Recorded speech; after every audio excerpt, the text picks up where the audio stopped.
que mais te dificultou na questão do convívio em relação à cultura?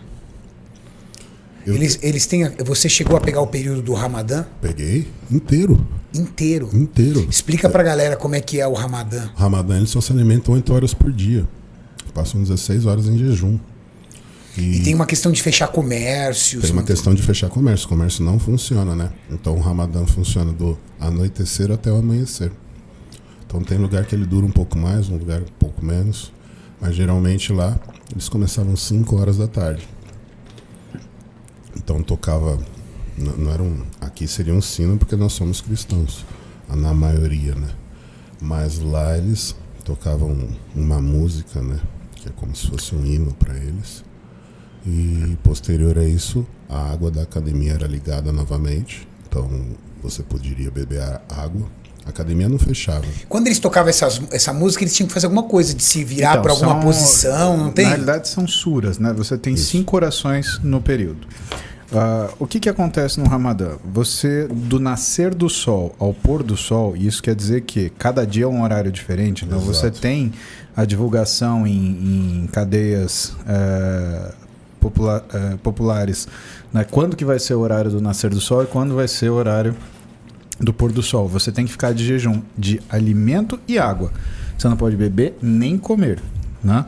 E aí, nesse período, você tem alguns horários de orações, que são essas músicas, e o mulá, ele chama as pessoas para orarem, então você vira... Você tem que estar virado para a mesquita, alguma coisa assim, não é? Para o leste, né? Para você, como se fosse em direção à Medina, né? Para fazer a sua oração, porque também tem isso, né? Você tem algumas tradições bonitas, né? do islamismo, né? Então, todo muçulmano ele tem que ir pelo menos uma vez para Medina, para conhecer a mesquita, né? Tem coisas legais assim que você vê que é uma coisa que tem relação com valores e com a pessoa se colocar nessa situação. E o que é jejum? Porque se você for ver o jejum ele tem religiosamente no catolicismo, ele tem em todas as religiões como forma daquela pessoa ela se colocar numa situação de privação para entender o quanto, entre aspas, abençoada ela é.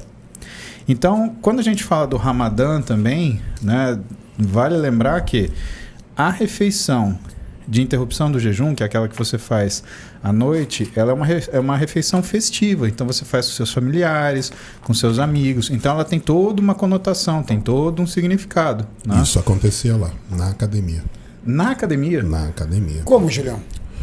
Para você ter uma ideia, como a cultura é tão influenciada pela religião, a água ficava desligada. Não existe possibilidade de você beber água na academia. Mas você podia ir treinar. Você podia ir treinar. Então era só o jejum, mas você não precisava ficar em casa. Então, aí o que eu fazia por respeito? Então eu me alimentava e bebia água em casa. Eu chegava na academia para treinar, antes de acabar o Ramadã, o horário para poder comer. E a maioria fazia isso. Então, cerca de 3 horas, estava todo mundo treinando. Para quando fosse por volta de 5 horas, a cantina abria. Descia todo mundo para a cantina, se sentava e fazia fila para poder comer e beber. Então, eles faziam uma refeição muito pesada nesse momento. E lá vende comida de dieta. Então, você ia ficar louco, que é um self-service, você pede por peso. Eu quero 100 gramas de arroz, 200 de carne... Louco, tantos de legumes. Não tem como não ficar grande lá. Não tem como. Aí você pede, tem hambúrguer de salmão, hambúrguer de frango, hambúrguer de carne, ou só os pedaços de carne, ou só os pedaços de frango, ou só os pedaços de peixe. Então você tem todas as fontes de proteína, além dos shakes, para você escolher lá como que você quer fazer o seu pós-treino, tudo sem nenhum tipo de gordura. Agora, Julião, se uma pessoa que não fosse adepta ao islamismo chegasse na academia com uma garrafa de água, ela era mal vista, não era? Na verdade ela não é mais aceita. É sério? Sim. Aí o que acontece? Você perde o respeito, então você passa... eles não te cumprimentam mais, eles te ignoram, né? Caramba, cara. Eles te ignoram, eles não vão falar nada porque eles são muito educados. Mas eles passam a não considerá-lo mais. E aí sim, é como o fato de comer. Nós somos um país ocidental, mas eu tô lá, eu tenho que me adaptar à cultura. Então eu consegui, de certa forma, conquistar um pouco a amizade deles, que lá não é amizade, é irmandade. É uma relação muito diferente. Quando você fala amizade, não quer dizer nada. Irmandade é tudo. Então, se você fala que é amigo de alguém lá, isso soa muito mal. Amigo, pra eles, é quando a gente fala, eu conheço fulano. Exato, é um conhecido. E esse conhecido não tem nenhum tipo de consideração. Então, quando a pessoa não tem consideração, você fala que ela é amiga lá. Lá o laço é irmão. Irmão, todos são irmãos. Todos. Independente de família, todos são irmãos. Agora existe um negócio, eu não sei se você sabe contar. Big Ramy fazia parte dessa irmandade. E a sensação que eu tenho é que ele não faz mais parte. É isso mesmo, Gil? Não, ele continua sendo sunita, né? Ele é egípcio, não é? Ele é egípcio, ele é sunita. O que é sunita? Sunita é da religião islâmica os que não são tão rígidos.